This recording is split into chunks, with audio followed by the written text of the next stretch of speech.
یہ کہانی ایک خوبصورت گاؤں کی ہے جہاں لوگ مل جل کر رہتے تھے۔ اسی گاؤں میں زاہدہ نام کی ایک عقل مند عورت رہتی تھی۔ وہ بہت ہوشیار اور سمجھدار تھی اور ہمیشہ اپنے خاندان اور گاؤں والوں کی بھلائی کے بارے میں سوچتی تھی۔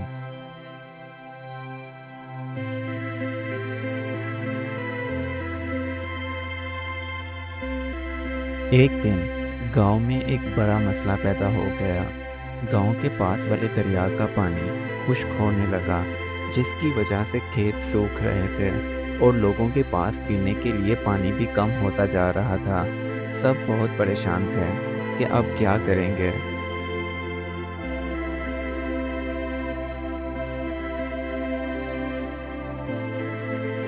زاہدہ نے گاؤں کے بزرگوں کو ایک جگہ جمع کیا اور کہنے لگی، ہمیں کسی اور پر بھروسہ کرنے کی بجائے خود حل نکالنا ہوگا۔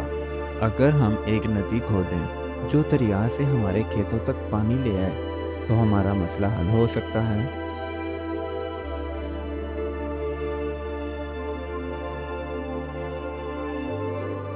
زاہدہ کی بات سن کر گاؤں کے لوگ کہنے لگے، نہ یہ بہت مشکل کام ہے، ہم یہ نہیں کر سکتے۔ ہمیں ضرور کسی امیر شخص یا حکومت سے مدد لینی چاہیے۔ لیکن زاہدہ نے ہمت نہ ہاری اور خود اس کام کا آغاز کرنے کا فیصلہ کیا۔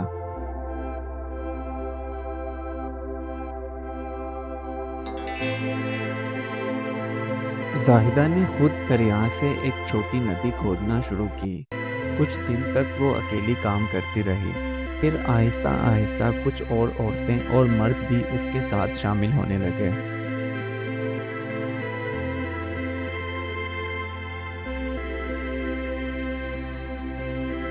جب گاؤں والوں نے دیکھا کہ زاہدہ کتنی محنت کر رہی ہے تو وہ سب اس کے ساتھ شامل ہو گئے۔ سب نے مل کر کئی دنوں تک کام کیا اور آخر کار ایک ندی بنا دی جو دریا سے پانی لاتی تھی۔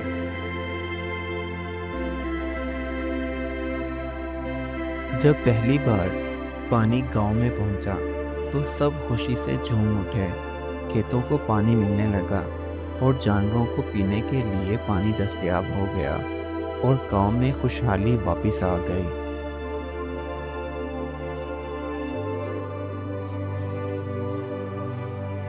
گاؤں والوں نے زاہدہ کی عقل مندی اور محنت کی تعریف کی۔ سب نے اسے عزت دی اور کہا، اگر تم نہ ہوتی تو ہمارا گاؤں برباد ہو جاتا۔ زاہدہ نے مسکرا کر کہا، ہوشیاری صرف باتوں میں نہیں بلکہ عمل میں بھی ہونی چاہیے، اور اگر ہم خود محنت کریں تو کوئی بھی مسئلہ حل ہو سکتا ہے۔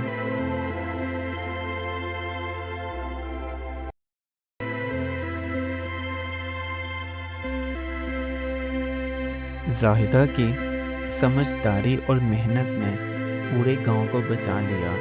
لوگ سمجھ گئے کہ اگر عقل مندی سے کام لیا جائے اور سب مل کر محنت کریں تو کوئی بھی مشکل ناممکن نہیں رہتی۔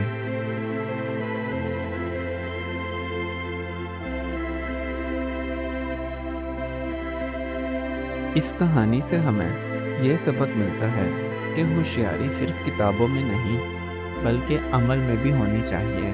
اگر ہم خود محنت کریں اور ہمت نہ ہاریں تو بڑے سے بڑا مسئلہ بھی حل ہو سکتا ہے۔